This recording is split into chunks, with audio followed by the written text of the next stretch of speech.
primary care is 7% of healthcare spend. They are definitely going to change the way that primary care is delivered. I hope, both as a consumer and a physician, that Amazon comes in and pulls the rug out from drug companies.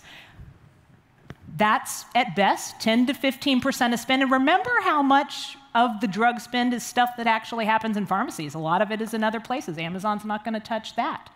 When you look at other retailers, look at CVS. What are they, in addition to being a retailer? Well, let's look at their balance sheet. $177 billion of annual revenue. $120 billion of that comes from being a pharmacy benefits manager, one of those secretive middlemen who makes tons of money off of you and me and the employers by negotiating and coming up with secret drug prices. I would argue, are they a retailer or are they a middleman when you actually look at the company? Let's take Greg Slager into some of that. And some of what I think your opponent is saying is that the benefits that you're talking about that the retailers may provide are real to the extent that they go, but she's saying that they touch such a small part of the problem. The resolution will save the U.S. healthcare system. That's a big, big target. So what about her basic response, and also Rosemary Day made the same point, the retailers can't scale to the real size of the problem?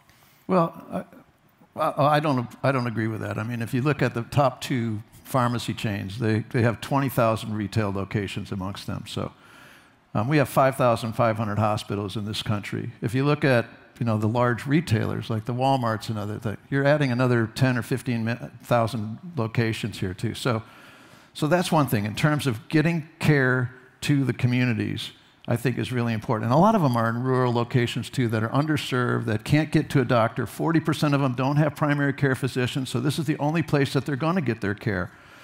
So it's very important to them. And a lot of them have their diabetes, they have heart disease, they have the big contributors to the 5% that make up 50% of our healthcare dollars. So if they can engage with them and they can help manage behaviors and they can do more preventive type activities, regardless of whether or not it makes more profit to them because they buy more things. I mean, if it's reducing our cost of care, that's big.